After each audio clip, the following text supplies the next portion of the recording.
Muito bem, caros ouvintes, esse é o podcast do Ogro. Eu serei o seu host hoje, Felipe Sartin. Estamos com o Johnny Tagliatelli. Fala aí, Johnny. E aí, pessoal, beleza? E com o estreante hoje, Hugo Rincon. Fala, galera, beleza? Beleza, gente. O ouvinte tem que saber que nós temos uma disputa entre Hugos aqui, uma disputa ibérica. Hugo Rincon e Hugo Davi. Hugo Davi, claramente português, não é? De sangue cristão novo, com esse sobrenome maravilhoso. E Hugo Rincon aí, o nosso príncipe asturiano. E hoje, queridos ouvintes, eu queria começar agradecendo.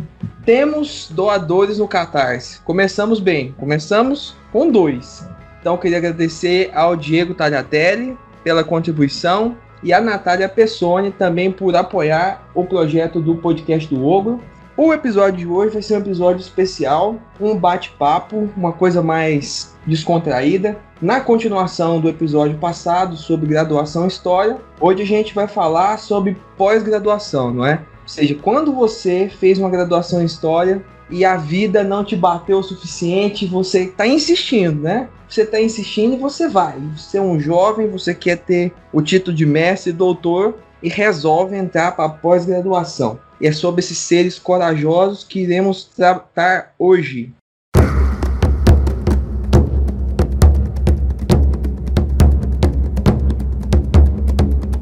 No ar, mais um podcast do Ogro. Um oferecimento Ogro Historiador. Eu gostaria de começar com uma pergunta aí para os nossos colegas, nossos debatedores. Que a primeira coisa, gente, olha só, todo mundo aqui já fez ou está fazendo, somos doctors, eu e o John já terminamos o doutorado, o Hugo está aí, digamos, no terço final do dele, né? Quase lá, quase. Tá quase lá, tá quase doutor, a gente só se trata de doutor, pessoalmente, em público não, para não ser metido, mas pessoalmente é doutor John, doutor Felipe, é assim que a gente faz. Igual lá em Portugal. Então, eu gostaria de perguntar primeiro para vocês, meus caros, o que é uma pós-graduação em História e por que fazer um negócio desse? Vocês poderiam explicar aí para o nosso ouvinte que está pensando, que está ali ansioso, está ansiando, né? O ouvinte está na hora de se inscrever para o mestrado, né? Para o doutorado, e quer saber que diabo é isso. Johnny, começa aí, que você é mais velho, você é mais experiente. Olha, eu sou velho, mas não sou idoso igual o João, Felipe. Não, mas ô Johnny, idoso igual o João. O João fez a graduação dele, ele falou que foi na UFG, mas não foi. Foi na UFP, que é a Universidade Federal da Pangeia. Então era um tempo assim, que era dinossauros, né? Os indígenas não tinha nem fóssil ainda, então ele viu ao vivo a coisa acontecer, né? Escondeu ali numa caverna do meteoro, o John é desse. Então, gente, meu caro ouvinte, olha, eu não tenho problema nenhum com pessoas mais velhas, não tenho preconceito contra pessoas idosas, tenho o maior respeito, é só que, é claro, a gente está aqui prestando uma reverência àquele que é o ancião dentre nós, né? A pessoa mais velha do Ogro, então essa bola não está comigo. Mas, enfim, o que é uma pós-graduação, né? Pós-graduação aqui no Brasil, grosso modo, nós temos 2 grandes modelos, né? A gente tem a pós-graduação lato sensu e nós temos a pós-graduação stricto sensu. O que esses termos, para quem é de fora aí, de qualquer área acadêmica, né? E que está escutando a gente, o que esses termos quer dizer, o que eles definem em termos de pós-graduação. Lato sensu, na verdade, se refere àquela pós-graduação que é a especialização, que normalmente é paga. Ao final de um curso de especialização, o aluno ele tem um certificado de conclusão e ela deve ter uma duração mínima de 360 horas. Dentro desse aspecto do lato sensu tem os famosos cursos, por exemplo, de MBA, né? No caso da pós-graduação stricto sensu, a gente tem o mestrado e o doutorado, que são exatamente o tipo de estudo onde o indivíduo que vai fazer, ele vai atuar mais propriamente como um pesquisador. A pessoa vai atuar como um pesquisador, por quê? Porque num trabalho final, ele vai ter que entregar uma dissertação de mestrado, no caso do mestrado, e no caso do doutorado, ele vai ter que entregar uma tese. Então ele vai ter que fazer um trabalho grande, um trabalho de fôlego, e ele vai passar alguns anos ali fazendo pesquisa para conseguir entregar esse produto final. No caso do mestrado, a gente tem aí 2 anos de duração para esse indivíduo que vai encarar conseguir entregar esse resultado final. No caso do doutorado, que é um trabalho de maior fôlego ainda, nós temos 4 anos de duração. Mas enfim, o Felipe falou da área de história, né? Como que é na área de história? Então, o que acontece? Você, caro ouvinte, você pode terminar sua graduação em história e ir trabalhar na área como professor, como o Felipe, o João e o Andrew abordou no episódio passado. Você provavelmente, muito provavelmente, vai ser professor, porque não tem muitas outras opções para ser historiador no Brasil ainda, né? Vamos ver como que vai ficar depois que nossa profissão foi regulamentada. Mas, enfim, sua grande opção vai ser professor. Você termina ali sua licenciatura, você vai poder atuar na área. Mas para a pessoa que quer, né, se engajar na questão da pesquisa mesmo, né, no formato pesquisa, essa coisa de mexer com documentos, de trabalhar esse lado de pesquisa em história mesmo, ele pode optar por fazer o mestrado e, claro, depois que finalizar o mestrado, se ele quiser prosseguir na carreira acadêmica, ele pode ir para o doutorado. E esse é um ponto importante a se ressaltar, né? É prosseguir na carreira acadêmica. Normalmente, quem quer fazer um mestrado e um doutorado está pensando, está almejando seguir uma carreira acadêmica, né? Ser professor numa instituição de ensino superior e depois que está ali dentro, poder desenvolver suas pesquisas, apesar de, no Brasil de hoje, nós sabermos que não está fácil. O pessoal tocou nisso no episódio anterior. Os concursos estão minguados, né? No caso, para quem quer ingressar no setor público, e não tem tanta vaga também no mundo particular. Assim, não tá fácil ser pesquisador do Brasil de hoje. Eu até brinquei com o Felipe, né, Felipe, que não vamos ficar de chororô demais nesse episódio de hoje, não. Mas não tem como não mencionar essa parte, porque saiu inclusive um novo estudo, né, recente, que o Brasil é um dos países do mundo que hoje dão mais descrédito à ciência. Então, na verdade, não tá fácil ser cientista no Brasil de hoje. Mas olha, em termos de ganhos intelectuais, fazer um mestrado na área de história, um doutorado na área de história é uma coisa muito boa. Vou defender meu pedaço de chão agora. Fazer pesquisa é um negócio que é pesado quando você tem que trabalhar com metas, né? Porque, é claro, a gente trabalha com determinados tipos de meta, porque a gente tem órgãos reguladores que colocam essas metas para a gente, e os programas de pós-graduação têm que se adequar a isso. Então, no mestrado e no doutorado, nós temos que trabalhar com prazos, nós temos que trabalhar com metas, nós temos que ficar preocupados em estar sempre publicando, além de ter que entregar o produto do nosso trabalho. A gente tem que, o ouvinte não sabe, né, mas a gente tem que estar sempre preocupado com isso. Fora algumas outras questões que a gente vai abordar aqui no episódio um pouco depois, né, eu acredito, que é os compromissos que a gente tem ali também quando a gente entra para esses programas, com inclusive fazer disciplinas de novo. Pois é, Johnny, uma coisa que eu acho importante é, você falou aí a respeito da ambição de cada um, né? Então, de um ponto de vista intelectual, a licenciatura em História, ela te satisfaz, mas muito pouco, né?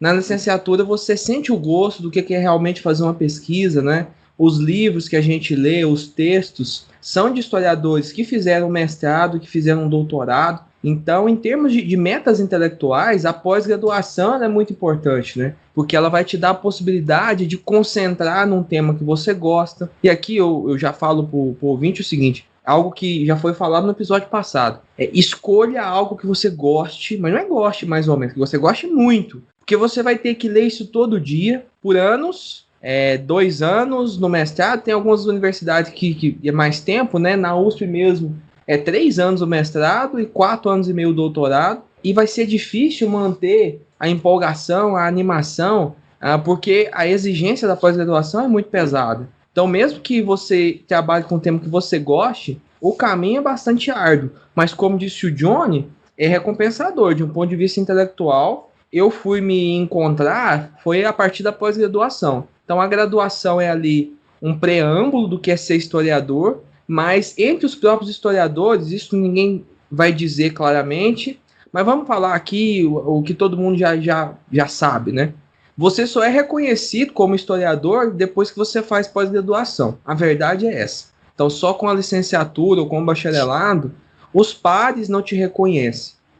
Na prática, enquanto você não passou pelo bombardeio, que é uma banca de mestrado e uma banca de doutorado, você não é muito levado a sério, você não é citado, enfim, e aí entram outras questões. Mas, Hugo, e aí, o que você tem a dizer, o que você acha desse tema, o que você teria para falar para o nosso ouvinte, né? Por que você está fazendo uma pós-graduação, rapaz? Bom, antes de tudo, e começar a falar exatamente sobre a pós-graduação, eu acho que o caminho para se chegar na pós-graduação muitas vezes começa na própria graduação. E essa porta de entrada costuma ser a iniciação científica, né, que é o processo onde o aluno começa a fazer pesquisa, onde ele começa a se inteirar sobre projetos de pesquisas, temáticas a serem seguidas e que te levam a isso. Bom, o que me fez ir para a pós-graduação? Lá na graduação, desde quando eu comecei a cursar História, já tinha aquele sonho de ser professor universitário. E como o Johnny bem falou, e como o Felipe também ressaltou, para ser professor universitário, essencialmente necessita do mestrado e do doutorado, pelo menos na História e, ultimamente, na maior parte dos concursos no setor público no Brasil, precisa do doutorado. Então, eu já tinha esse sonho de seguir a carreira acadêmica. Como o Johnny também falou, é um processo árduo, há momentos muito difíceis, mas são momentos também muito gratificantes de conquistas intelectuais, de crescimento pessoal, como também aquilo que a pós-graduação e a História proporciona para a gente, a participação em eventos acadêmicos, conhecimento de novos lugares. No meu caso, que tive a oportunidade de fazer parte do doutorado de sanduíche em Portugal, estar em outro país, ter contato direto com esse mundo que eu pesquiso desde a graduação. É um processo, então, digamos assim, muito engrandecedor também. Interessante, Hugo, você ter falado o negócio da iniciação científica. Realmente é o primeiro contato do aluno ainda lá na graduação, para ele sentir um pouco o que é essa vibe de fazer uma pós-graduação mesmo, né? Sentir o gostinho de fazer pesquisa, de ter que mergulhar em documentação. Então, ele já pode formar ali uma cabeça, uma certa maturidade para saber o que espera depois, né? Para entender que vai ser um pouco mais pauleira. Outra coisa só que o Felipe tinha colocado, a questão do gosto, né? Do gosto pelo objeto, do gosto pelo seu tema de pesquisa. Que o Felipe pontuou essa coisa de que tem que ser algo que você gosta. Não só gostar, né? Eu acho que a gente já leu até um texto que falava sobre isso, que o que você deve sentir pelo seu objeto de pesquisa, pelo seu tema, não pode ser uma paixão. Uma paixão é passageira, né? Você tem que sentir amor por aquilo. Tem que ser um amor, porque se você tá ali fazendo outra coisa, você tá tomando um banho, você tá cozinhando e de repente você tem aquela coisa na sua cabeça, você do nada vem aquela sensação assim de que você traz à tona ali na sua mente algo que você não tinha pensado em relação ao documento que você estava lendo, que você estava pesquisando. Aquela sensação de descoberta mesmo. Isso é muito melhor, isso é muito mais gostoso quando você tem essa relação de amor com o objeto, né? Do que simplesmente essa coisa da paixão que é passageira. Quando você tem esse amor, você tem uma abertura maior para você conseguir ter também essas sacadas. Para quando você está lendo, quando você está envolvido com um documento, por mais difícil que seja, por mais que seja num português arcaico, num latim medieval, né, Hugo? Sim. Essas pauleiras que a gente vê aí de vez em quando, você pega aquele trechinho assim que, poxa, isso aqui dá margem para uma interpretação diferenciada que a historiografia ainda não viu. Espera aí que dá para me tirar algo disso aqui. A sensação é boa, né? Não, gente, é isso que o Johnny está dizendo. E assim, quando você faz pesquisa, você percebe que ser historiador é muito diferente do que pensa o senso comum, não é? Então, o contato com a pesquisa, com a documentação, seja uma documentação publicada, seja documentação de arquivo, ela te dá uma dimensão de que o trabalho do historiador implica um recorte. Então, quando você está lá na sua iniciação científica, no seu PIBIC da vida, no PIVIC, você vai perceber que história depende de recorte, é uma coisa especializada, você vai falar sobre uma coisa muito específica por muito tempo, e toda a energia pessoal, o investimento intelectual e até afetivo, aí, como o John lembrou, no seu objeto de pesquisa, são coisas que, antes desse contato, o leigo não tem como perceber, né? e é algo que só vai se concretizar realmente na pós-graduação, que aí você vai ter o tempo e o dinheiro, só que não, a gente vai falar disso depois, vai poder investir, né, as suas ideias, o seu esforço aí. Então, assim, e a história tem outra dimensão que é essa, né, que a gente vai falar também, que a pesquisa não é somente a intelecto, a pesquisa envolve um esforço até físico, né, então é realmente um trabalho. Uma pena que, como os meninos falaram, no Brasil o pesquisador ele não é considerado um trabalhador, né, então é normal você só pesquisa ou você trabalha também. Então isso, por mais que seja decepcionante, reflete um pouco esse desconhecimento do que é pesquisa, né? Então, assim, acho que falar sobre a pós-graduação é importante porque, sobretudo para a história, é uma dimensão indispensável, né?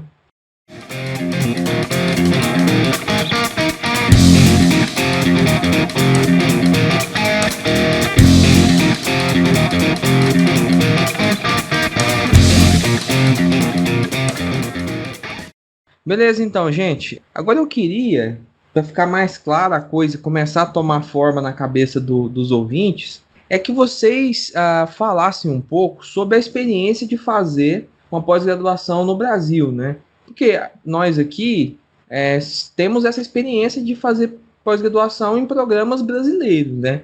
Apesar dos estágios que cada um pode fazer fora do Brasil, nós pertencemos a linhas de pesquisa no Brasil, né? Então, eu queria que vocês dessem um pouco esse panorama. O que é um programa de pós-graduação, o que é uma linha de pesquisa, uma área de concentração, como se forma a pós-graduação numa universidade, enfim. Falar um pouco sobre isso. Johnny, você começa aí pra gente? Começo, Felipe. Então, cara, ouvinte, o negócio é o seguinte, uma pós-graduação no Brasil. Para começar, para uma faculdade conseguir ter uma pós-graduação stricto sensu, por exemplo, em História, ela precisa demonstrar um bom desempenho, ela precisa ter um bom corpo docente, não é qualquer lugar que pode simplesmente, eu vou abrir aqui uma pós-graduação com mestrado e doutorado e tal, não. Um programa, quando ele está iniciando, normalmente numa universidade federal, por exemplo, ele vai ter lá só o mestrado, depois de algum tempo de avaliação do programa, porque a gente tem órgãos como a CAPES que está sempre avaliando e tal, depois de um tempo que o programa, se ele for bem avaliado ao longo do tempo, que ele vai conseguir ter o seu programa de doutorado. Então, eu acho que isso é importante, é um fator importante para pontuar. Todos esses programas, eles têm uma nota, eles têm uma avaliação, e é essa avaliação, é essa nota que garante também o pleno funcionamento deles, porque se o programa, por exemplo, começou a se revelar uma tragédia em termos de desempenho, provavelmente a CAPES pode, aí ali o MEC, dar uma nota ruim e o programa chegar a ser cancelado, e aquela universidade deixar de ter um programa de pós-graduação. Então, para pessoas assim que, para usar o termo aqui, são mais macaco velho, né, nessa coisa de pós-graduação e quer escolher bastante, um fator a se considerar também é sempre essa questão da nota do programa. Saindo dessa coisa da nota, você, caro ouvinte, você tem lá um tema que você quer desenvolver de pesquisa, né, para entrar no programa de pós-graduação, você vai precisar procurar um orientador ou orientadora. E é claro, é natural e é importante que o seu orientador, sua orientadora, entenda, saiba do seu objeto de pesquisa. Que seu orientador, sua orientadora, saiba algo sobre o seu objeto de pesquisa. Por quê? Porque ao longo de todos esses anos que você vai passar cursando uma pós-graduação ali no mestrado, doutorado, é com essa pessoa que você vai mais dialogar sobre a sua pesquisa, sobre o seu trabalho. Então, como você vai dialogar bastante com essa pessoa, ela vai estar sempre lendo o seu trabalho, é importante que você busque alguém que seja da área que você vai entrar. Então, no nosso caso aqui, né, eu e o Hugo Rincon, nossa especialidade é História Medieval. Foi o que fazemos, né? Eu fiz pesquisa em História Medieval, tanto no mestrado quanto tanto no doutorado. Então, eu tive que buscar um professor de História Medieval para me orientar. No caso da UFG, né, da Universidade Federal de Goiás, onde eu fiz, foi a Armênia Maria de Souza. No meu caso, eu me empolguei em trabalhar com história medieval desde a graduação e segui nisso aí. Só que, como o Felipe falou, quando você entra num programa de pós-graduação, tem também as chamadas linhas de pesquisa. São linhas macro que abrigam vários professores desses programas de pós-graduação. Então, cada programa de pós-graduação aí nessas universidades do Brasil, eles têm diferentes linhas de pesquisa. São grandes áreas, né, macros de especialidades que ali abriga, né, faz aquele guarda-chuva com o elenco de professores daquele programa. No meu caso, eu entrei na linha de História, Memória e Imaginários Sociais, no caso ali da UFG. No caso da minha orientadora lá no programa, ela fazia parte dessa área. O que isso significa para quem está desenvolvendo um projeto de pesquisa? Significa que o seu projeto, quando você vai fazer a seleção do mestrado, do doutorado, tem que se encaixar naquela linha de pesquisa. Não pode ser uma coisa totalmente desconexa e fora daquilo lá, não. O que isso quer dizer? Quer dizer que meu trabalho tinha que ter alguma coisa de história, memória e imaginários sociais. Ou um ou outro. Se na parte teórica do meu trabalho eu tenho um estudo ali que brinca mais com o lado da memória, com essa conversa de memória e história e tal, já era um projeto que se encaixava melhor nessa linha, para dar um exemplo. Mas no Brasil, de uma forma geral, isso varia muito de programa para programa. Eu vou só dar alguns exemplos aqui para você, ouvinte. Na UFMG, nós temos 3 grandes linhas, né? Universidade Federal de Minas Gerais, no programa de pós-graduação deles. 1, Ciência e Cultura da História. 2, História e Culturas Políticas. 3, História Social da Cultura. No primeiro caso, Ciência e Cultura na História, como o próprio nome já disse, lá isso é bem forte na UFMG, né, por causa de alguns professores, abriga um pessoal que gosta de estudar, por exemplo, história das ciências. Em História e Culturas Políticas, tem um elenco de professores que fazem cruzamento entre história política e história cultural. Enquanto em História Social da Cultura, tem um elenco de professores que procuram fazer uma reflexão metodológica mais aprofundada sobre certos conceitos como cultura e sociedade. Só para entenderem a diferença com outro programa de pós-graduação, no caso da UFSC, Universidade Federal de Santa Catarina, a gente tem 6 linhas de pesquisa que o candidato pode escolher um orientador de uma dessas linhas. Migrações, espacialidades e globalidades, História Global do Trabalho, Histórias Entrecruzadas de Subjetividades, Gênero e Poder, Sociedade, Política e Cultura no Mundo Contemporâneo, História Indígena, Etnohistória e Arqueologia, História da Historiografia, Arte, Memória e Patrimônio. Notem que cada uma dessas áreas podem abrigar trabalhos sobre os mais diversos assuntos. Pensem, por exemplo, nessa coisa macro aqui, migrações, espacialidades e globalidades. Há N tipos de trabalhos que pode lidar com esses conceitos, que pode trabalhar nessa linha de pesquisa. Então tem muito essa questão de levar isso em conta e levar em conta também o perfil do orientador que você quer. Ver se a coisa bate bem com o seu projeto de pesquisa, com o trabalho que você quer entregar. Então, às vezes, é até importante considerar aquilo que o João falou no episódio passado sobre a graduação na História, né, ou pós-graduação em História, que dependendo do que você quer fazer, do que você quer mexer, é interessante considerar a ideia de ir para um programa num outro estado, como o Felipe fez. O Felipe foi para a USP, foi fazer lá doutorado na USP. É importante considerar a ideia, porque eu acho que o Felipe vai contar melhor, né, dessa experiência dele. Porque tinha tudo a ver com o trabalho dele, buscar a orientação que ele buscou lá na USP, né? O tipo de trabalho que ele queria fazer, o que ele queria entregar, o que ele queria alcançar, né? O Felipe vai falar melhor sobre isso. Pois é, igual o Johnny falou, eu tive a experiência de ter feito graduação e mestrado numa universidade, foi na Federal de Goiás, e no doutorado ter ido para a Universidade de São Paulo. A USP era uma universidade que ela é diferentona, assim, faz parte até da identidade dela ser diferentona.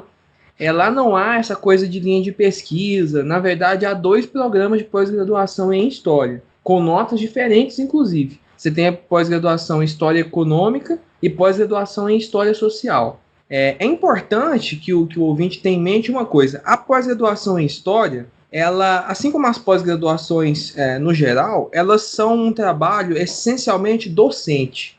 Quer dizer, são os professores que se organizam, que eles vão revezar em quem vai presidir o programa, em quem pertence a essa ou aquela linha, a esse ou aquele programa.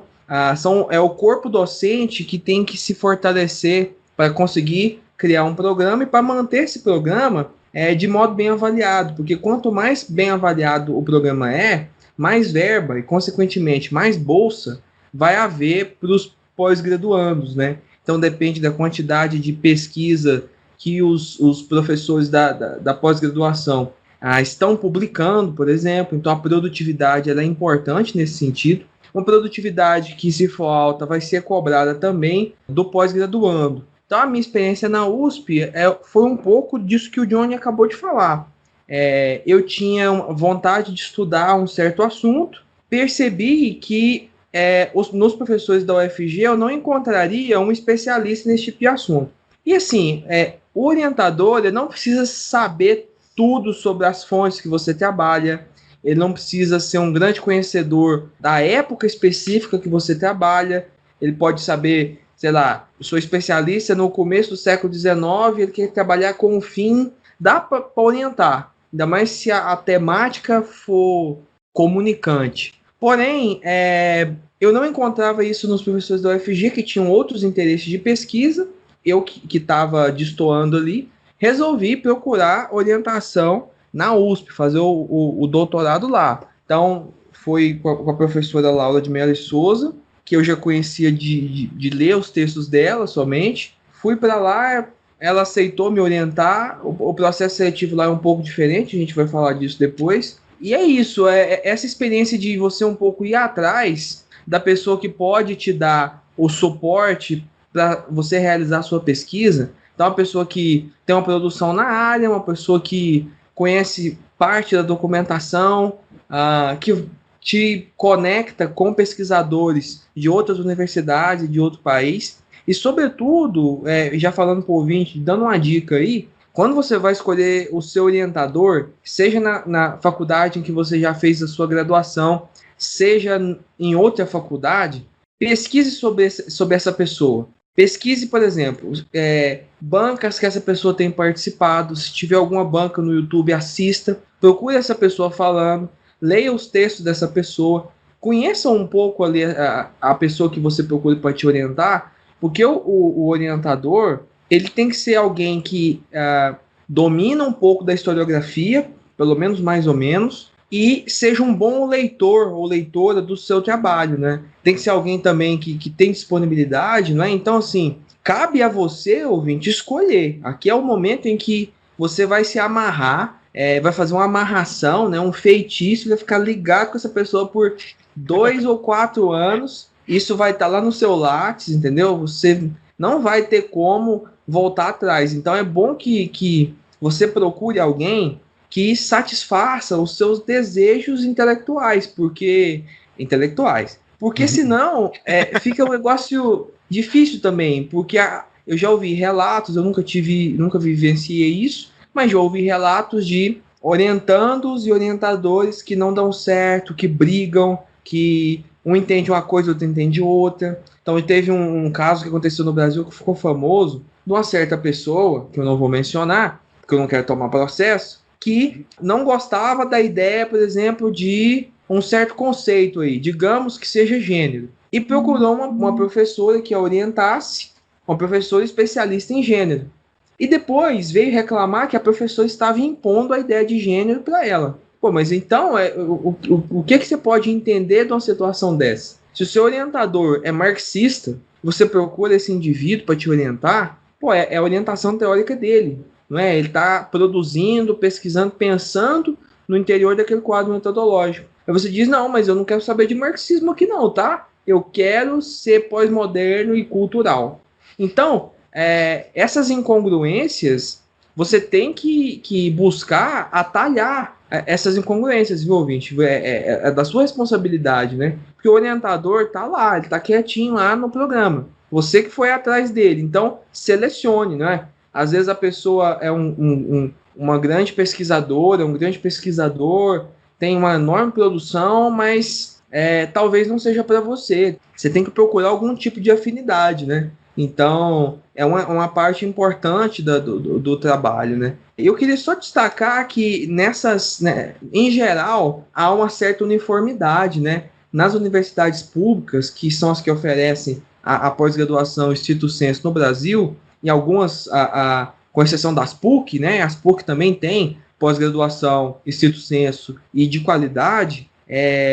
Existe uma certa uniformidade, é aquilo que eu estava dizendo, que eu disse no episódio passado. De uma universidade federal para outra, o nível dos professores e a possibilidade de se desenvolver intelectualmente vai variar muito pouco. O que varia realmente são os interesses de pesquisa. E é por isso que é importante que você, ouvinte, se concentre nisso, né? Tenha isso em mente, pesquise realmente a pessoa que você vai procurar para te orientar, porque isso vai ser decisivo para o seu sucesso e para a sua felicidade. Eu diria até para a sua saúde mental durante a pós-graduação. Certo, gente? Agora eu quero ouvir um pouco do Hugo, um pouco da sua experiência. Você aí está fazendo doutorado, está no meio um doutorado na pandemia, né? Se você puder falar um pouco sobre isso.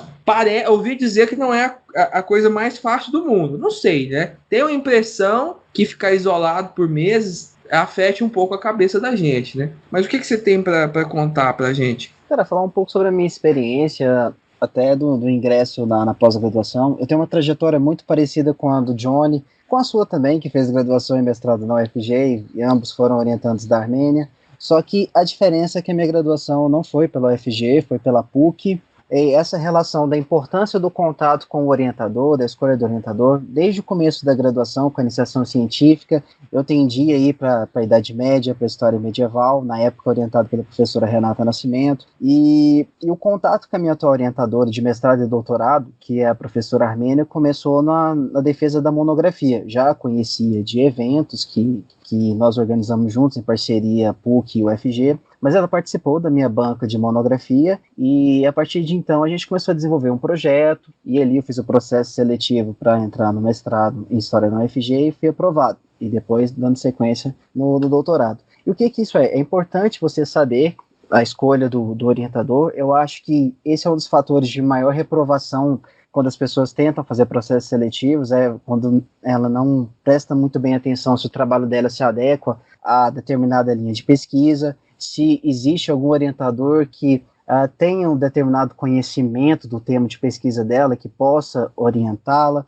ou orientá-lo, e isso é uma questão muito importante. Mas então, sobre essa questão de se fazer um doutorado em meio a uma pandemia. Eu já estou na reta final do doutorado, devo defender por volta de março ou abril, se der tudo certo, dentro dos prazos, como a gente falava que o doutorado é em 4 anos, e o meu prazo se encerra em março. A tese já está, de certa forma, encaminhada, e eu qualifiquei no começo do ano passado, já pensando já no doutorado sanduíche, e fui para Portugal já objetivando finalizar a tese. Qual que foi o maior problema em relação à pandemia? A pandemia foi muito frustrante também, claro que isso é um problema para todo mundo, principalmente para quem tem adoecido, para as pessoas que perderam entes queridos, familiares. Eu dei muita sorte de poder dizer que esse não foi o meu caso, e mesmo estando em Portugal e sozinho, vivenciando essa questão à distância, de certa forma pude lidar bem com isso, e acabou que a quarentena, a solidão provocada também pela pandemia ajudou na escrita, que eu pude dedicar mais a isso, mas por outro lado atrapalhou bastante que eu não pude fazer determinadas visitas a arquivos, que fazia parte do meu projeto, lá em Portugal, mas por sorte eu já tinha feito boa parte dessa pesquisa de campo, de arquivos, e assistido aulas e participado de eventos nos meses anteriores à pandemia em que eu estive lá. Porém, acabou que eu perdi muito numa parte que era significativa da minha pesquisa, que era a visita a monumentos, que parte do meu estudo consiste na análise da construção dos monumentos funerários da realeza ibérica na Baixa Idade Média, especialmente em Portugal com a dinastia de Aviso e Mosteiro da Batalha, mas também panteões régios castelhanos, aragoneses, e em Espanha, atualmente Espanha, e também outros monumentos anteriores à dinastia de Aviso em Portugal. Então, quando veio a pandemia, me possibilitou de poder fazer essas viagens, de ir a alguns monumentos, e isso, de certo modo, atrapalhou um pouco e complicou um pouco a minha pesquisa. Mas eu acho que também tem a questão da saúde mental, porque o doutorado ele causa muita pressão, a gente fica muito preocupado com os prazos, tem de se terminar uma tese em determinado tempo, tem de se publicar tantos artigos, tem outras atividades como o estágio docência que eu já fiz, não estava fazendo esse ano ou ano passado quando eu estive fora, mas tudo isso, essas pressões acabam que vieram a piorar com a pandemia, porque a gente fica com muito medo de não conseguir fazer as coisas, de não conseguir, como eu posso dizer assim, cumprir todas as metas estabelecidas, as exigências que o programa faz dos doutorandos, né? E principalmente também é conseguir lidar com toda essa crise, não só a crise da pandemia, mas a crise política, a crise social que o país vive, e tentar conciliar tudo isso. É muito difícil você ficar à parte do que está acontecendo lá fora e concentrar na pesquisa. Mas eu tentei e acho que dentro do possível, e com todos os problemas, a gente conseguiu um resultado legal e espero que dê tudo certo para conseguir defender no começo do próximo ano. Pois é, o que você falando isso aí da pandemia, né, a dificuldade que cara, se concentrar também, né, aconteceu uma coisa curiosa comigo, porque na minha qualificação estava acontecendo o processo de impeachment da Dilma, então você tá lá tentando escrever, né, processo da Inquisição, blá, blá, blá, e lá o Bolsonaro votando contra a Dilma e citando Ustra, então assim... E você quer ver, né? E é uma coisa doida. E na minha defesa, quando eu tava concluindo, assim, antes de defender, foi quando o Lula tava sendo preso. E eu tô lá escrevendo, finalizando a parada, e o Lula sendo preso, e aquele tanto de gente. Então, foi uma coisa que marcou, porque é um momento em que você não pode largar o texto, mas está acontecendo uma coisa muito grande no país. E você quer ver, né? A televisão 25 horas por dia mostrando é Lula, é Dilma, é o PT, eu não sei o que tem e tal. E aí, de repente, e pouco antes da defesa também, eu preparando para a defesa, facada no Bolsonaro. Então, assim, toda a crônica política, eu peguei ela no meio da pós-graduação. Então, é claro que não se compara a uma pandemia, né? Mas só uma curiosidade aqui, que foi esse entrelaçamento aí, pelo que eu passei. Mas, ô Johnny... Isso é uma coisa que a gente não consegue desligar, né, cara? Não tem como. Nós precisamos ler jornais, né? Eu não falo nem assistir, porque assistir eu não assisto, mas a gente precisa estar inteirado, assim, no meio das notícias e tal. E quando você vê só aquilo, né, exatamente, essa crônica política que não acabou e está desenvolvendo pesquisa... Cara, é difícil. Isso, querendo ou não, tem um efeito na psique muito grande, né? Não, com certeza. E não só a crônica política, mas para usar um trocadilho aqui, canalha, é uma política crônica, né? Porque desde que a gente começou, o Brasil só piorou, né? Se você for pegar de 2015, 2014 para cá, meu amigo, é só ladeira abaixo, realmente, né? Não, com certeza. Mas isso que você falou é interessante, porque a minha qualificação de mestrado foi dia 31 de agosto, o dia do impeachment da Dilma também, da votação do Senado. Então foi aquela coisa tensa, assim, né? Porque você estava no meio do processo, conversando com a banca, e não dá para desvincular, né? E eu trabalho, no meu caso, trabalho do mestrado também, que puxa para o doutorado, que é a dinastia de Avis e a construção da memória de Dom João I, que é um rei que ascende no meio de um golpe. É um golpe político, independente das interpretações. Então, ficava difícil de não fazer esse paralelo e aquela tensão daquele momento, vendo aquelas coisas esquisitas. E quando a gente pensa que a história é construída a partir das perguntas do presente, das nossas inquietações do presente, é impossível, correndo o risco de ser anacrônico, mas acaba sendo impossível não relacionar, né, esses problemas políticos que a gente vê hoje, esses discursos. A gente vê um presidente que, para uma grande parcela da população, é messiânico. Então, às vezes a gente vai ler nas crônicas e ver a construção da memória de reis, e você pensar isso é tão medieval, e pensar que continua tão presente ainda esse culto a líderes políticos, né? Mas é só isso mesmo. Com certeza, é uma doideira, realmente. Eu não sei se teve acordão lá na dinastia de Avis, né? Não sei se foi assim que funcionou, se o Supremo lá e coisa, né? Enfim. Foi quase isso. Teve um jurista que convenceu a corte a escolher o rei. Primeiro, ele deslegitimou todos os outros candidatos ao trono. E se caso os argumentos desse jurista não fossem convincentes o suficiente, o exército do Álvares Pereira cercava Coimbra para convencer de outra forma. Aí Então, teve assim, esses acordões assim, são recorrentes da história, né? Ô Felipe, teve acordão no meu rei inútil lá também, mas falando em. A gente tá falando de políticos inúteis, né? Então, eu quero passar a bola aqui pro Johnny, que saindo um pouco dessa situação que a gente tá vivendo, uma coisa que a gente tem que lembrar, né, Johnny, é a respeito dessas linhas teóricas aí dos professores, né?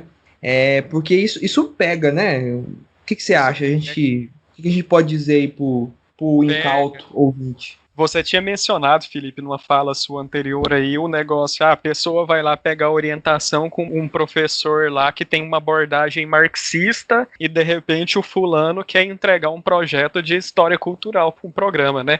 E para se orientando daquele cara, peraí, né? Qual que é a abordagem teórica do professor para te orientar? Então isso aí, no fim das contas, pode te prejudicar. Então isso é uma coisa que a pessoa tem que ficar atenta, porque, a gente tem lá, né, um grupo grande de professores aí em cada programa de graduação, de pós-graduação. Então, para citar o exemplo mais conhecido aqui nosso, lá da UFG, a gente tem mais de 30 professores vinculados, né? Bom, acredito que seja isso ainda, né? A gente tem mais de 30 professores.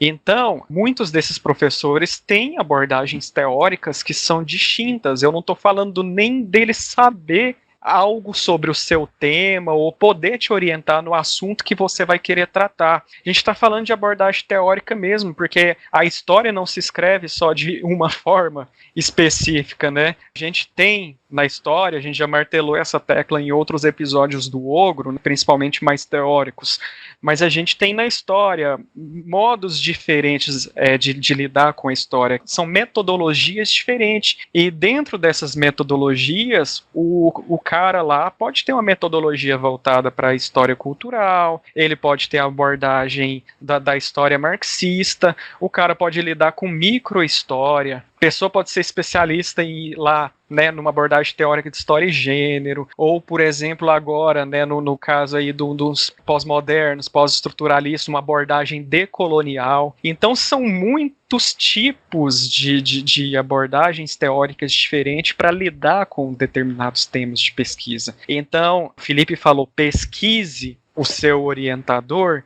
pesquise o que ele faz, como que ele aborda determinados temas, porque isso é importante, né? Outra coisa também é descer por terra esse mito do bolsonarismo aí que o bolsonarismo inventou, de que as instituições federais são repletos de professores marxistas que doutrinam para o lado de uma abordagem marxista, e esse blá blá blá tosco que inventaram aí, porque isso não é verdade. Eu acho que se vocês se atentarem as linhas de pesquisa que eu citei aqui de algumas instituições de ensino, vê que cultura sobressai nessas linhas de pesquisa muito mais do que qualquer outra coisa. Então, há professores marxistas, sim, mas em termos de linhas de pesquisas e saberes e instituições, acaba que hoje é uma minoria que trabalha com isso, que lida com isso. E o que eu estou falando aqui também não é de forma alguma colocar em demérito qualquer linha teórica de pesquisa, não é isso. É só para mencionar que o que os bolsonaristas dizem sobre as instituições federais nesse sentido é falso. Uma coisa, né, Johnny, é afirmar que há mais professores na história de esquerda do que de direita, ou pelo menos que se alinham mais ou menos com pautas típicas da esquerda do que da direita. Isso você poderia afirmar, né? Felizmente, as faculdades de história não são núcleos conservadores, né? Mas aí generalizar isso a partir de uma teoria marxista é uma bobagem sem tamanho. O professor marxista, ele é sempre minoria no departamento. Acho que qualquer departamento de história ou faculdade de história do Brasil, não era assim nos anos 70 e 80, mas o mundo muda, né? A história passa e hoje em dia eles são realmente minoria. Então, de fato, não resiste a um exame dos fatos essa afirmação, né? Até porque a gente tem umas modas também, né, Felipe? Algumas modas que pegam, né? Algumas chegam até tarde no Brasil. Uma história cultural à la a Escola dos Análises, por exemplo, ou História Social, ela demorou mais para chegar no Brasil, né? Para chegar nos programas do Brasil. Não, então, exatamente. Essa história, assim, só te cortando rapidamente, essa história cultural aí que hoje está na moda no Brasil, ela é dos anos 70. Basicamente é isso, né? E agora que a gente discute um texto ou outro, um pouco mais diferente, mas existe realmente uma defasagem, velho. Só fazendo parênteses aqui. Nossa, essa relação do marxismo também foi muito forte durante a ditadura militar e pós, né? Até por uma questão de resistência, porque a universidade era esse polo de resistência à ditadura, não o único, mas um dos principais, e fazia sentido que os cursos de ciências humanas e de ciências sociais, história, sociologia, filosofia, voltassem para essa vertente marxista, porque era o que se associava, por exemplo, a uma luta, seja ela no campo cultural, ou seja também na própria luta armada. Mas acho que a partir dos anos 90 já se cai em desuso, né? E isso que o Johnny e o Felipe falaram, se você pegar um departamento de história de 30 professores, se tiver 2 marxistas, é muito. Mas fica esse mito de que as universidades federais e as faculdades de história são antros de comunistas e que todo mundo é marxista. É coisa do Olavo. É coisa do Olavo. Põe na conta do Olavo, assim.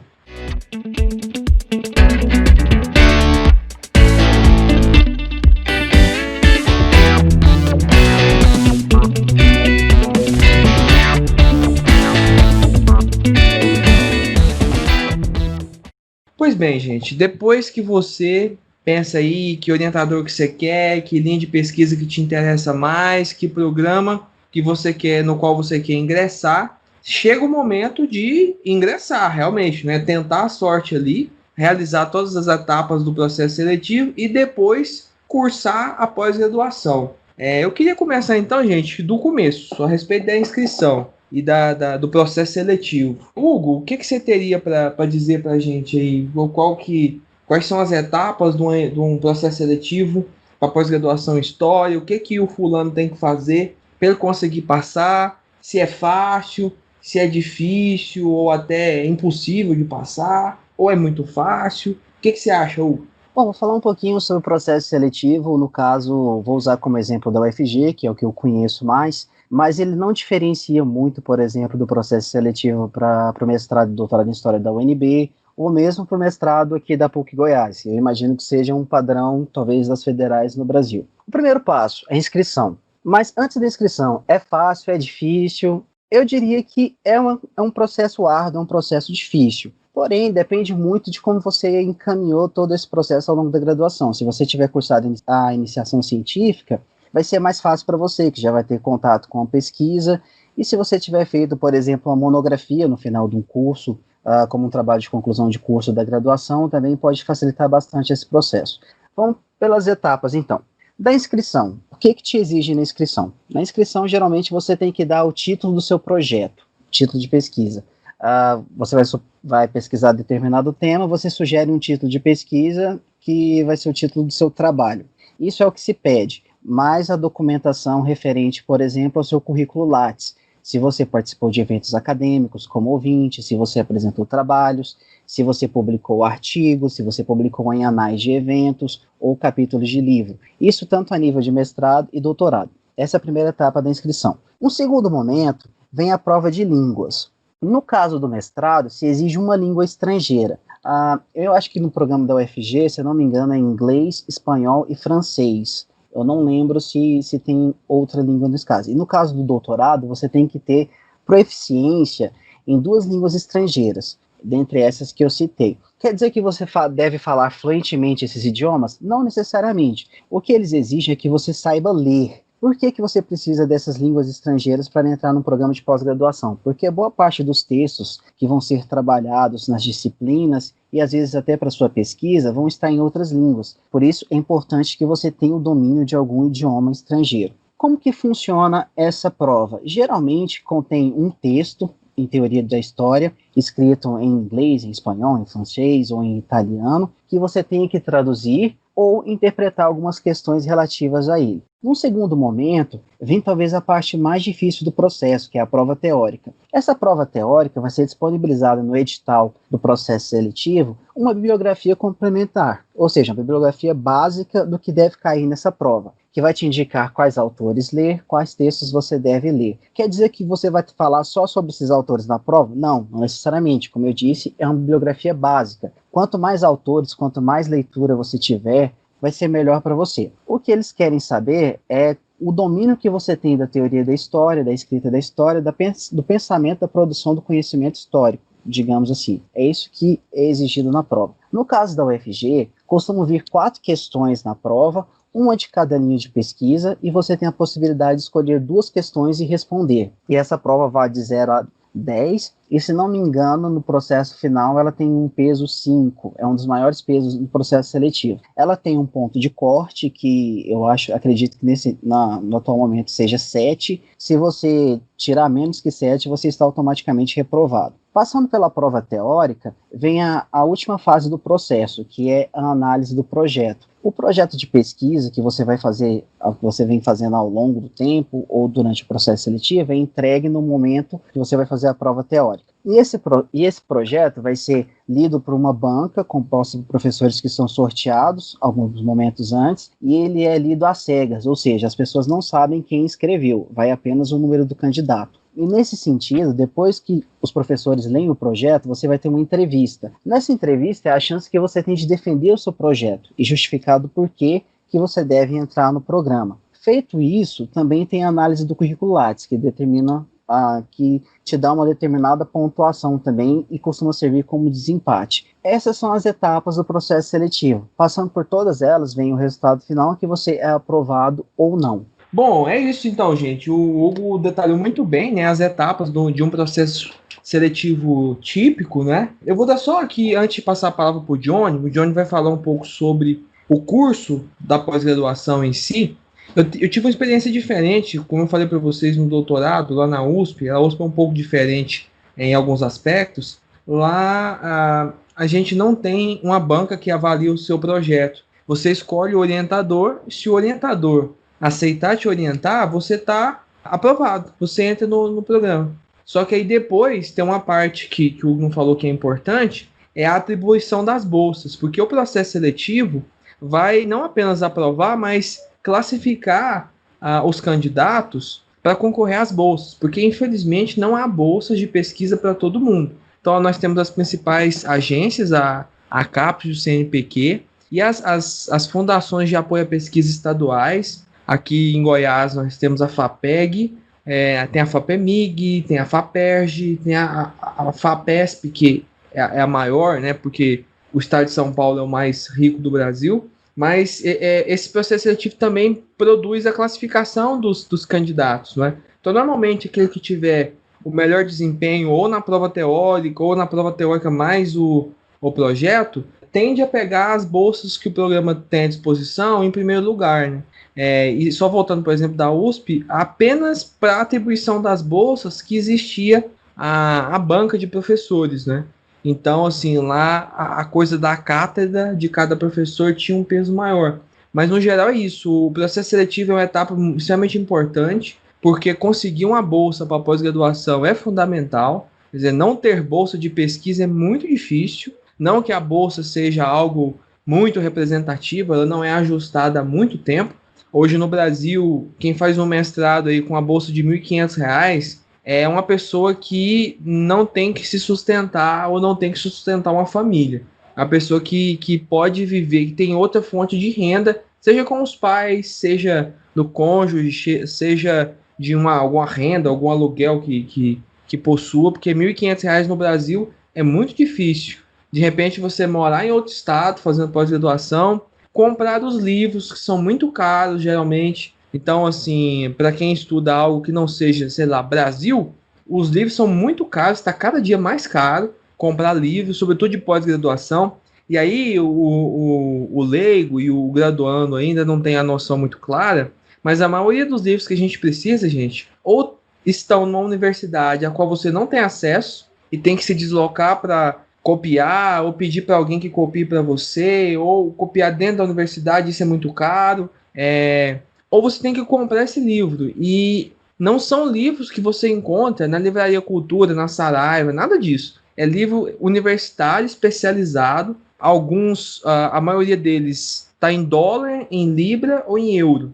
Então, com a bagatela que está valendo R$1, se torna muito difícil, né? Então, mesmo que a bolsa seja exígua, conseguir fazer uma pós-graduação com bolsa te dá uma vantagem, te dá um mínimo de comodidade para você desenvolver sua pesquisa, né? Não que quem não tenha bolsa tenha algum demérito, né? Longe de mim dizer isso. Só que no Brasil é muito difícil você conseguir fazer uma pós-graduação e trabalhar ao mesmo tempo. É realmente muito pesado, né? Então, essa classificação durante o processo seletivo é muito importante. Certo? Bom, depois que você passa, né, teve a felicidade de ser aprovado, você vai cursar a pós-graduação. E aqui eu queria que o Johnny explicasse um pouco para o ouvinte, que deve estar pensando que é mamão com açúcar, né? Historiador não faz, né? Historiador fica fazendo greve, né? Com o Partido Comunista e fumando maconha o dia inteiro. A visão da sociedade é essa. O historiador é um bom vivan, não é? Em geral não toma banho, é aquela pessoa assim, meio cracudo. Então, assim, todo esse estereótipo parece que isso não é verdade, né, Johnny? Olha, gente, eu sou muito aciado e nem fumar eu fumo, viu, pra falar a verdade. Enfim, ô Felipe, só retomando essa questão das bolsas aí, eu tenho esse dado aqui em relação às bolsas de mestrado e doutorado, faz 7 anos, cara, que elas não sofrem nenhum reajuste. O último ano que teve reajuste foi em 2013, ainda no governo Dilma.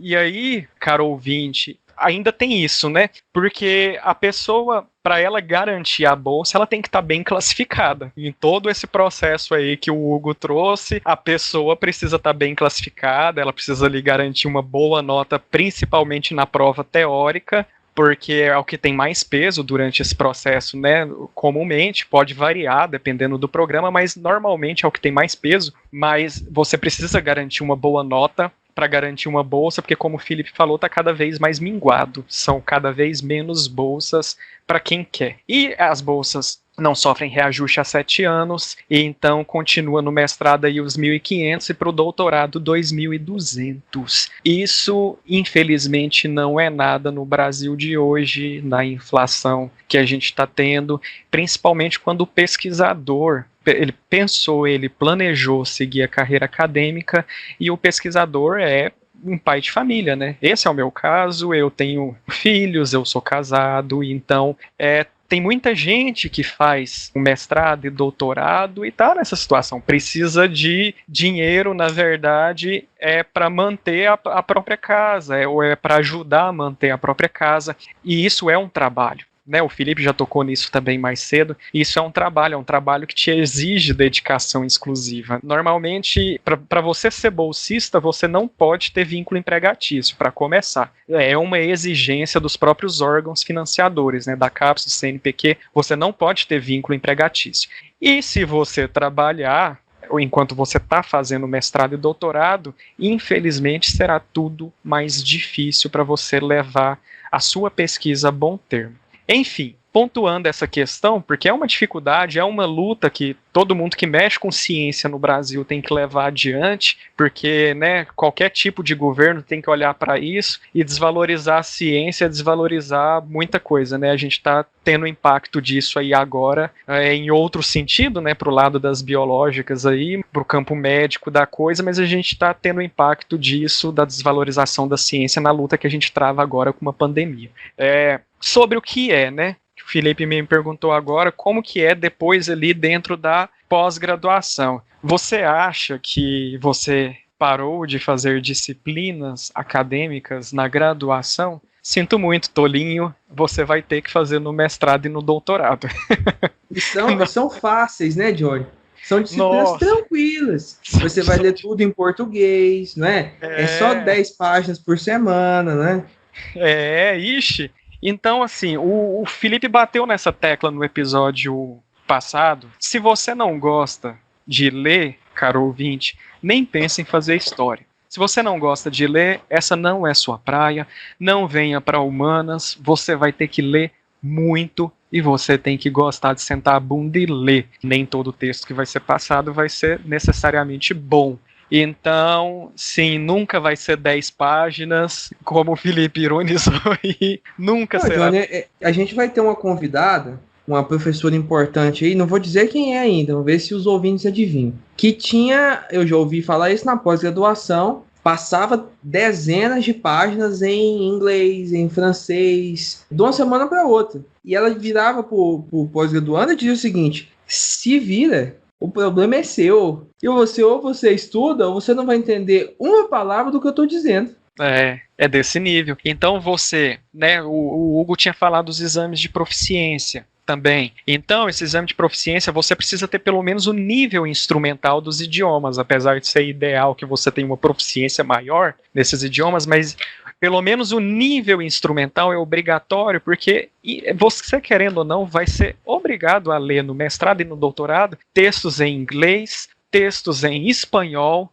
muitas vezes textos em francês e, quiçá, dependendo do professor, o italiano. E sinto muito, você se vira, você precisa ler. Então, há uma carga de leitura maior, apesar de ser por conta do tempo, menos disciplinas do que na graduação, mas elas são disciplinas que vão te exigir mais, elas são muito mais pesadas. Os professores exigem que você tenha um nível de debate mais aprofundado nas aulas também, porque você também vai voltar a apresentar seminários, você vai ser cobrado de falar, porque nas disciplinas de pós-graduação são menos alunos, né? O processo seletivo do mestrado e doutorado, ele filtra muito, né?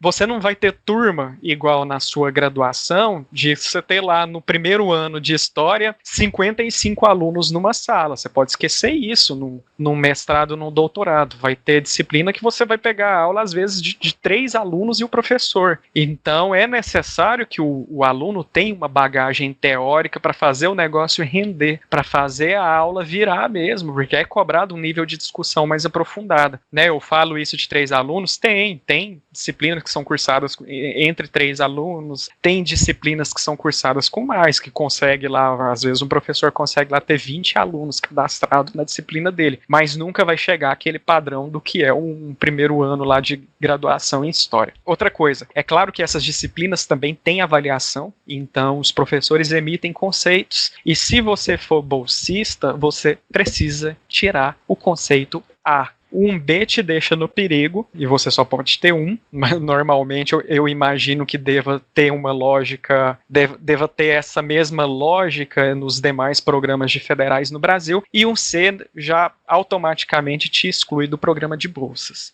Então você não pode se dar o luxo de tirar um conceito mais ruim numa disciplina de mestrado, de doutorado, porque você perde sua bolsa. Então você precisa manter um desempenho satisfatório. E não acaba por aí, né? A gente estava conversando. No meio disso tudo, você ainda tem que entregar seu trabalho. Essas disciplinas vão te avaliar, vai ter algum tipo de prova, escrever artigo e tudo mais, mas ao mesmo tempo você não pode deixar de pesquisar, porque ali no seu horizonte, você precisa entregar um produto final, até para justificar, né? No seu caso, se você é bolsista, porque senão você vai ter que devolver o dinheiro da bolsa, você tem que justificar o investimento público que foi feito em você, por mais que ele não é o que deveria ser, né, em termos de valores, mas é preciso justificar ele e entregar o produto final. E o programa também não quer, nenhum programa de pós-graduação quer quem entre e não consiga entregar resultado, porque isso interfere naquelas notas que a gente falou lá no início do próprio programa de pós-graduação. Lembra lá que a gente falou que a CAPES avalia regularmente todos os programas de pós-graduação e atribui conceitos? Tudo isso está em jogo. A qualidade das pesquisas que estão sendo desenvolvidas, se os alunos estão conseguindo entregar o resultado final, né, se eles estão conseguindo defender, a desistência ela conta como algo muito negativo para um programa de pós-graduação. Então não é interessante receber, por exemplo, pessoas que possam desistir. E No meio disso tudo, né, disciplina e entregar produto, eu acho 2 anos para o mestrado muito pouco para escrever uma dissertação, por mais que a cobrança não seja a mesma de uma tese de doutorado, porque 1 ano é muito pouco para entregar um trabalho de tamanha envergadura. 1 ano, eu falo, porque o primeiro ano do mestrado, ele na verdade te suga totalmente nos outros aspectos. Eu não sei se os meninos vão discordar de mim, mas são tantas coisas, né, que você precisa fazer, as disciplinas que você precisa devotar e tudo mais, que fica difícil conseguir escrever. Apesar de que é importante que você continue pesquisando, nunca deixar de pesquisar. E outra, você precisa também entregar artigos, você precisa produzir, você precisa participar de eventos acadêmicos, escrever em anais, entregar artigos, porque isso tudo está contando, isso tudo está sendo avaliado também pelo programa de pós-graduação. E é outro critério que se conta para você manter a sua bolsa ou não. Então não é só as notas das disciplinas, é se você também está produzindo, porque se você não produz nada, o programa automaticamente entende que você não precisa ter bolsa. Você não está se dedicando exclusivamente à pesquisa. Pense, né, num doutorado a gente tem essa questão potencializada, né, a cobrança é maior em termos da quantidade de coisas que você precisa produzir. Então, a gente entende, né, a gente que já fez o processo, ou que está passando pelo processo agora, está terminando, a gente entende quando sai aqueles artigos falando de uma série de problemas psicológicos que dão em estudantes de pós-graduação no Brasil inteiro, né, mestrado, doutorado, infelizmente a gente tem um índice muito alto de problemas como o próprio suicídio, de pessoas que na verdade desistem de tudo. É difícil, mas a nossa intenção aqui não é de desanimar vocês, mas é que vocês entendam que há essas dificuldades ainda mais no Brasil de hoje, mas que se você chega lá, em termos de conquista, é recompensador. Eu não estou falando de conquista em mercado de trabalho não, viu gente? Mas o fato de você conseguir fazer, de você conseguir chegar lá e depois, se você conseguir se manter na área acadêmica, como o Hugo tinha falado mais cedo, para mim também o ideal, o melhor é ser professor universitário. Eu idealizei isso, né, para mim. Então por isso que eu corri atrás de de fazer mestrado, de fazer doutorado. É uma questão que a gente idealiza lá atrás, porque a gente sabe que é um investimento de longo tempo, né? Você faz a graduação de 4 anos, né? Para quem não reprovou, claro. Você faz a graduação de 4 anos, depois você tem que fazer um mestrado de 2 anos, e o doutorado são 4 anos, são 10 anos de investimento numa carreira acadêmica. Então, você tem que estudar muito bem se você quer fazer, aonde você vai fazer e com quem vai fazer, como a gente tem falado nesse episódio, porque você vai passar muito tempo com essa pessoa, no caso lá, o seu orientador, discutindo a sua pesquisa, produzindo, fora as outras obrigações acadêmicas que, como a gente falou aqui, os programas de pós-graduação exigem, porque são obrigados também a exigirem.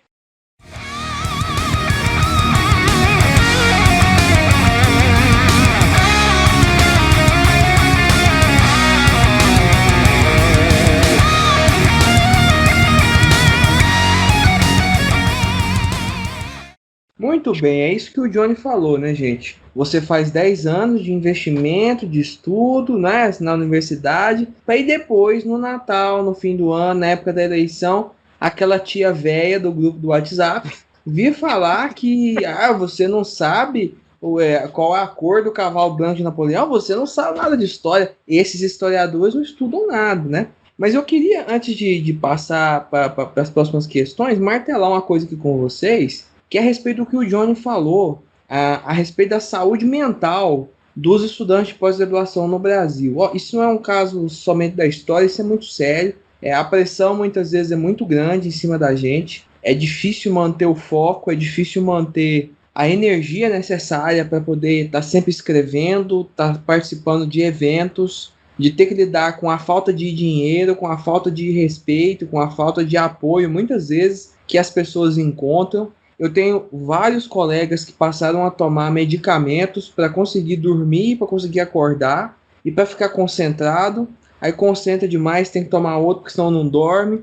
Então, assim, é uma espiral de complicação que às vezes a pós-graduação produz, não pelas leituras em si, não pelo o fato de você estar pesquisando, mas pela quantidade absurda de cobranças que colocam nas suas costas, como se você tivesse que pagar o pato por ousar fazer pós-graduação. Então, é uma dica que eu deixo para quem está entrando na pós-graduação, quem quer ingressar no mestrado, no doutorado, é assim: busque equilibrar o tempo de estudo, o engajamento nas leituras, nas aulas, nas viagens, etc., com algum tipo de hobby, algum tipo de passatempo, algo, claro, que não vai absorver toda a sua energia mental, todo o seu tempo, mas algum passatempo você tem que ter. Vai assistir Naruto, vai jogar LOL. Não, jogar LOL não, mas vai assistir Naruto, vai assistir, sei lá, A Fazenda, vai fazer qualquer coisa que desligue o seu cérebro, ou qualquer besteira que você encontre, que te entretenha minimamente, que faça com que você não pense, né? Vai ver Velozes e Furiosos, sei lá, vai ver alguma bobagem que ajude a passar o seu tempo para que a sua vida não seja consumida pela pesquisa. Eu tenho uma tendência, quando eu estou estudando, quando eu estou pesquisando, ou então quando eu vou para o arquivo, eu não quero fazer mais nada, eu quero ficar só lá. Só que isso faz mal, isso muita gente tem sofrido. Uma coisa importante a respeito da pós-graduação que a gente tem que falar é a respeito das bancas, né? Eu acho que depois eu vou até passar pro Hugo, porque o Hugo está aí preparando, né? Daqui a pouco vai defender. Mas assim, você passa por dois momentos na pós-graduação, tanto no mestrado quanto no doutorado,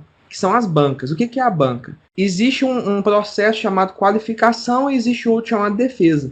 A qualificação é o momento em que professores, doutores, né, especialistas no assunto, irão avaliar se você tem condições de continuar a pesquisa. Aqui no Brasil isso ocorre por volta da metade, ali, 3/5 mais ou menos do prazo que você tem para concluir a sua pesquisa, seja no mestrado ou no doutorado. A banca de qualificação, eu pessoalmente, não sei o que os meninos pensam, pessoalmente eu considero mais importante do que a banca de defesa, porque é o momento em que a sua pesquisa está em processo de construção e é o momento em que o professor, a professora que virá avaliar a sua pesquisa, ele tem a obrigação, eu já participei de qualificações, foi o que eu tentei fazer, ele tem a obrigação de fazer uma leitura crítica avassaladora, de cabo a rabo. Avassaladora não no sentido de destruir você, de te humilhar, de te espezinhar moralmente, nada disso. Mas se ele é um bom avaliador, um bom arguidor, ele irá te mostrar as implicações de tudo que você escreveu. Você vai te fazer várias perguntas, então se prepara, porque você vai ser bombardeado. Na minha qualificação, eu recebi 43 perguntas. Eu não esqueço até hoje, porque foi muita coisa. Então, são questionamentos enormes. Isso é para mostrar que a história não é apenas opinião. A história não é... eu vejo um vídeo no YouTube, eu leio um livro aqui que eu comprei numa livraria e saio falando em festas de família. O Brasil é assim por causa disso, né? Não é o guia politicamente incorreto da história, tá? A história como ciência, ela tem essa etapa importante, que é o controle, digamos, intersubjetivo da verdade que você está escrevendo, ou seja, a negociação do passado. É um processo importantíssimo. E essa banca de qualificação é um momento decisivo em que você recebe o cheque em branco. Bom, agora você pode continuar a sua pesquisa. Normalmente ela é feita com o seu orientador, mais 2 membros arguidores, um do próprio programa que você está vinculado e um externo. Na defesa, mais 2 membros no mestrado e 4 para o doutorado, com exceção dos orientadores. A defesa já é um momento em que não adianta mais negociar interpretações, o trabalho já está pronto, você tem que defender. Eu lembro de uma dica que uma professora me deu no dia da minha defesa, professora Ana Megiani, da USP, então um abraço para ela. Ela disse o seguinte: Felipe, agora não é o momento de aceitar tudo o que a banca está te dizendo. Você fez a pesquisa, você tem que defender.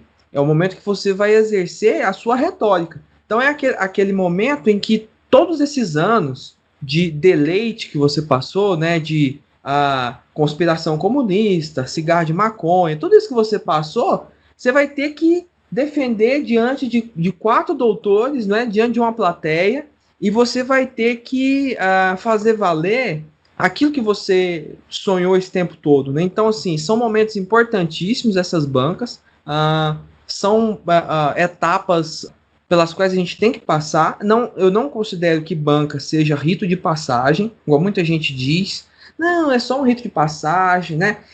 Se o professor fala isso é para te tranquilizar, tá? Porque a verdade é que não é isso. É um momento importante que tem que ser levado a sério, porque é aquele momento em que você está sendo testado. Porque se não for testado, não é ciência.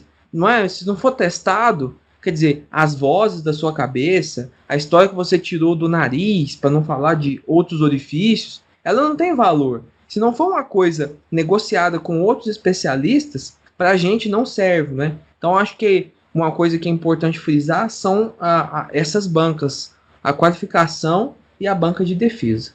Bom, Felipe, falando aí das bancas, realmente concordo contigo, não é um rito de passagem, não. É, na verdade, algo bastante pesado. Certamente você que está terminando lá seu mestrado, seu doutorado, você vai apanhar muito. Felipe falou desse negócio, né, de passar pela regulação de seus próprios pares. Você está discutindo com gente da sua área ali na sua banca e pela avaliação que você vai ter do seu trabalho, você vai saber se você tem uma tese ou se você não tem uma tese. Porque uma tese, né, agora falando especificamente do doutorado, em uma tese você tem que entregar algo novo. É uma perspectiva inovadora sobre determinado tema, sobre determinado assunto. Não dá para você ficar falando a mesma coisa que historiador X ou Y falava. Não dá para você reproduzir, né, naquele sistema recorta e cola, como eu sei que muitos graduandos fazem, não dá para você reproduzir o que autor tal fala sobre determinado assunto. Você precisa entregar algo seu, com suas palavras. É claro que você vai discutir com a historiografia, mas você precisa entregar algo seu e algo que seja novo,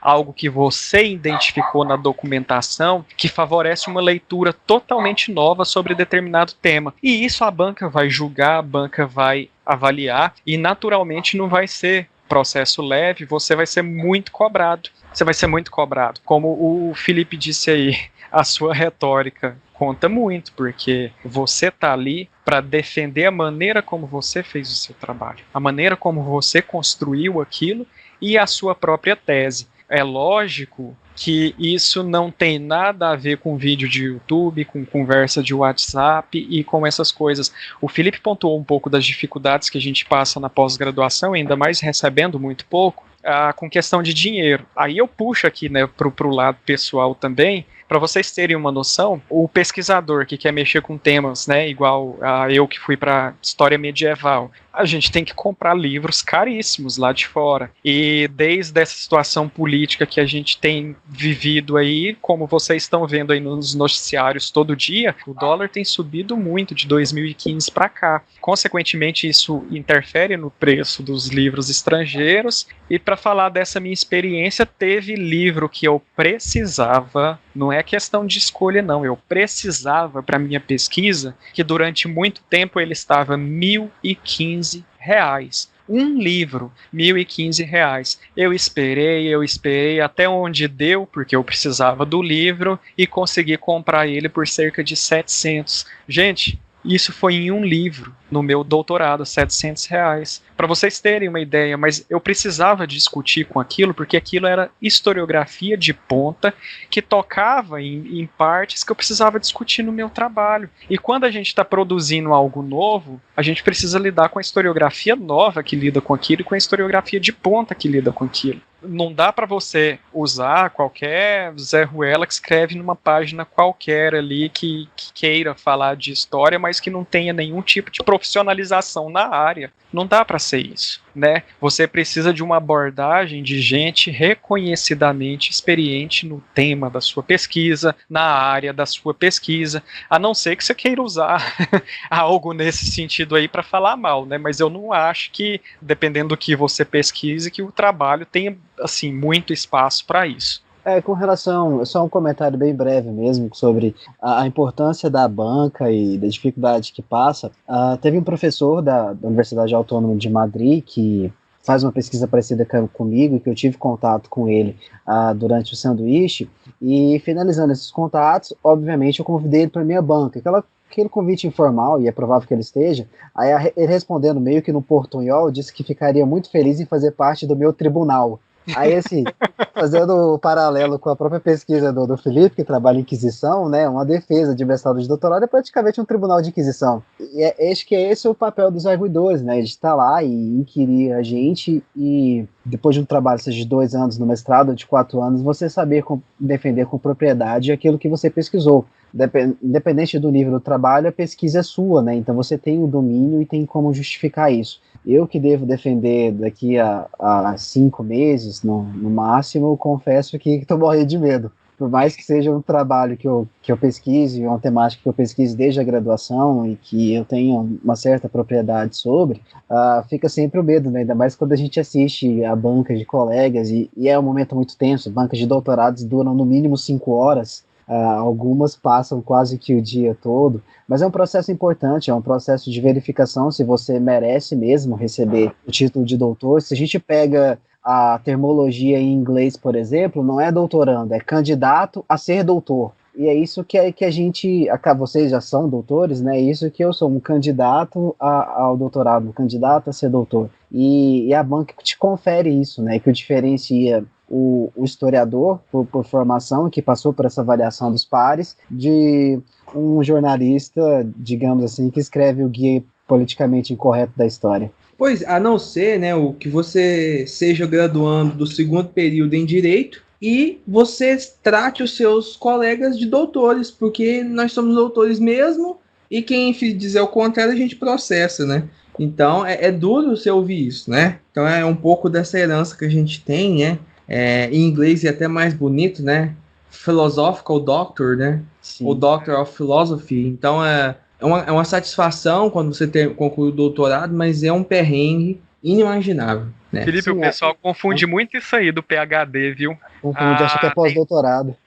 Tem pessoas até hoje que me falam que acham que é pós-doutorado. E tem o pós-doutorado que acha que é título, né? Fulano é pós-doutor. No caso, é um doutor pós-moderno, né? Sei lá. No caso, eu me referi à expressão PhD candidate, que é como eles se referem ao doutorando lá, né? Exato. Sim.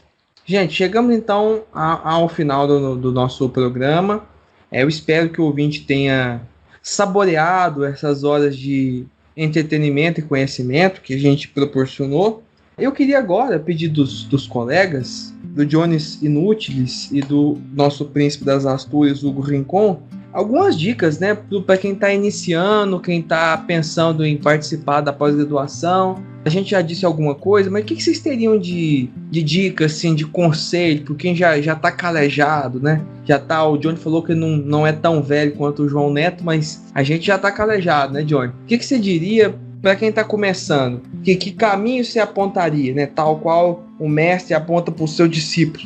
Olha, se você já está começando, você tem que já ter queimado umas etapas que a gente falou aqui, né? Você já procurou o seu orientador. Isso no caso de quem já entrou, né? O que eu posso falar para você olha, não desista, tenha bastante força. Eu sei que é um processo difícil, eu sei que ele é delicado e eu sei que vai chegar momentos de desânimo e desespero. Nós passamos por isso, o Hugo já confessou que está vivenciando isso, há uma tensão latente, né? Há sempre aquela tensão no ar. Então, assim, por isso também é muito importante que você conheça bem o seu orientador, porque que seja uma pessoa que também possa te ajudar nesse momento, você a superar essa tensão que o próprio processo em si ele já te impõe. O processo de escrita, o isolamento, porque você precisa pesquisar, você precisa escrever e, assim, lembrar daquilo que o Felipe falou mais cedo também.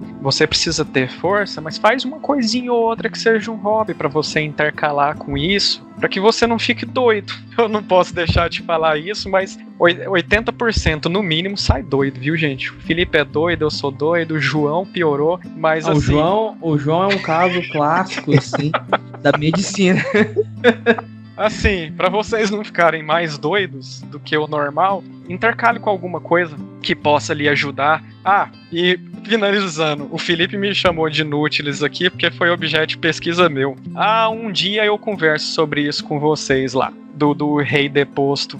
de Portugal, que foi considerado um Rex Inutilis. Não vou falar disso agora, mas a única coisa que eu tenho para falar sobre isso é que pesquisa em história, a gente está sempre dialogando com experiências humanas no tempo. Toda experiência humana no tempo, essa coisa que a gente tem aí na história, abre um canal de diálogo com outras vivências. São sujeitos que estão mortos, mas que foram vivos outra hora. Estão mortos, assim, para a grande maioria, né? Eu tô excluindo aqui o pessoal que faz a história do tempo presente com gente viva, mas, assim, para quem faz a história de um tempinho mais afastado aí, como eu, que lidei com história medieval, o Felipe aí com história moderna, o Hugo com história medieval, mas, assim, a gente tá lidando com mortos, mas mortos que foram vivos, né?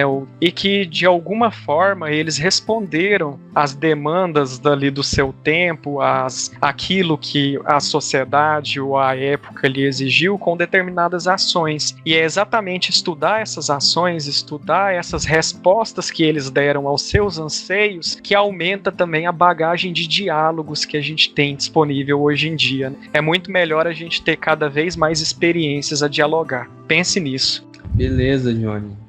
Pela fala do Johnny, eu fiquei pensando aqui, quer dizer que a Idade Média, a Idade das Trevas, aquele período que o senso comum considera como de retrocesso, conseguiu depor um governante inútil, né? Será que a gente conseguiria fazer isso? Não sei, né?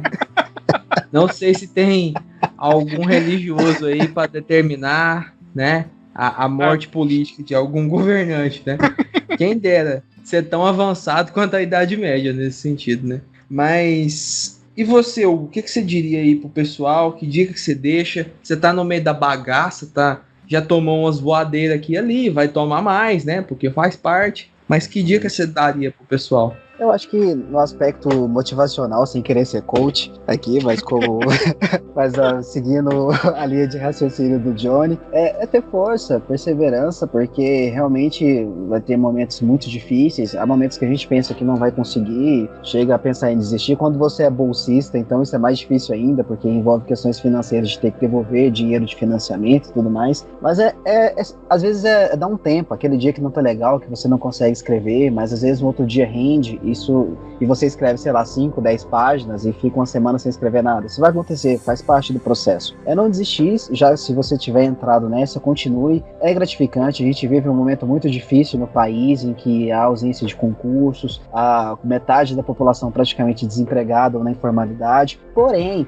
tentando pensar um pouco do lado financeiro aqui também, nas questões de emprego, um mestrado, um doutorado, ele aumenta as suas chances profissionais de conseguir emprego se você for professor na área da educação ou dependendo de qualquer concurso que você for fazer, aumenta uma porcentagem no salário, um título de mestre, um título de doutor, se você for professor de educação básica, seja fundamental ou médio, e também tem essas compensações. Mas principalmente, pegando o meu caso pessoal, a história, a pós-graduação, mestrado e doutorado me proporcionou realizar sonhos de uma vida, principalmente poder morar fora, poder estudar fora, e isso foi muito importante para mim, que consegui realizar essas etapas do que eu planejei, do que eu pensei, que coisas que eu provavelmente não conseguiria, talvez, se eu tivesse seguido um outro caminho, por exemplo, não tivesse feito pós-graduação, tivesse terminado ali a graduação e seguisse para ser professor só da educação básica e ficasse por ali, digamos assim. Então, se você sonha com isso, se é isso que você quer para sua vida,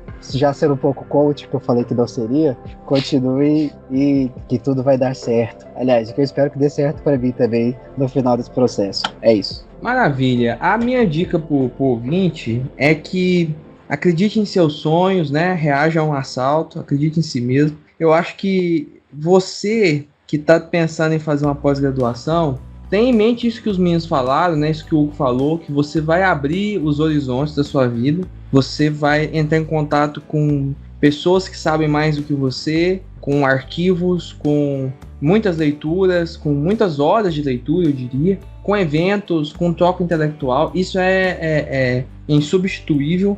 Eu poderia não ter feito doutorado igual eu fiz, eu poderia ter continuado trabalhando em escola, né? Mas eu cheguei a um momento em que eu concluí que eu me arrependeria se eu não tivesse feito isso. Depois eu descobri, quando eu fui prestar o processo seletivo para o doutorado, que a minha orientadora estava se aposentando e não ia orientar mais ninguém, mas aí resolveu viu o meu projeto e resolveu me orientar. E eu poderia, então, se eu tivesse esperado 6 meses, eu não teria conseguido uma orientação com ela. Então, muitas vezes, você tem que aproveitar as oportunidades, né? Então, a dica que eu dou é essa: não tenha medo de arriscar, vá atrás dos seus sonhos. E um pouco que a gente falou no episódio passado, você já fez um curso que não te dá dinheiro, não te dá prestígio, e muitas vezes não te dá o reconhecimento mínimo de que 10 anos de estudo não são um vídeo de 10 minutos de algum maloqueiro do YouTube, né? Então, já que você tá nesse barco, cara, não é que as coisas vão ficar difíceis, elas já são difíceis. Então escolha aquilo que você gosta. Eu lembro muito de uma professora que a gente teve, professora que a gente já mencionou, a professora Ana Tereza da UFG. Ela dizia que a pesquisa ela não deve ser pautada pelo tema que é mais importante, por aquilo que está na moda. Não, você tem que pesquisar exclusivamente o que você gosta, exclusivamente o que você quer. Então, retomando o que eu já tinha dito, se a sua pesquisa parece que não é tão importante quanto falar de temas controversos, não é? Quer dizer, pesquisar, por exemplo, escravidão, racismo no Brasil é importante por si. Se você for comparar pesquisas assim com outros temas, vou dar o meu exemplo: eu estudei possessão demoníaca. Qual é o impacto em termos demográficos, culturais, sociais que a crença na possessão demoníaca tem diante, por exemplo, de estudar escravidão, de estudar ditadura, de estudar autoritarismo no Brasil? Muito pouca, né? Porém, eu sou um ser humano que se motiva com esse tema a passar anos da minha vida dedicado à pesquisa. Então, eu preciso pensar nessa dimensão humana da pesquisa. Então, faça o que você quer, mas faça bem. Procure fazer coisas que te agradem para preservar a sua saúde corporal, a sua saúde mental. Pratique algum esporte, né? Faça uma caminhada para você não terminar a pós-graduação totalmente sedentário, né? Com a pança, igual muitos terminam. E é isso, não tem muito mais o que fazer não. Siga aí a sua vontade, leia muito, se divirta um pouco também, porque senão a máquina deixa de funcionar. Então, gente, esse foi o podcast do Ogro. Nós falamos no programa de hoje sobre pós-graduação em História. Eu estive hoje com o Johnny Tagliatelli. Até mais, Johnny. Até mais, Felipe. Até mais, Hugo. Até mais, pessoal. Até a próxima. Valeu. Estivemos também com o Hugo Rincon. Até mais, Johnny. Até mais, Felipe. Até mais, pessoal. Um abraço. Eu deixo também o meu abraço para vocês. Considere se tornar um apoiador do Ogro, entrando lá no Catarse. Assine a nossa newsletter. Acesse o ogrohistoriador.com e as nossas redes sociais: Ogro Historiador no Facebook, Historiador Ogro no Instagram, Ogro Historiador no YouTube. Até mais, galera. Falou!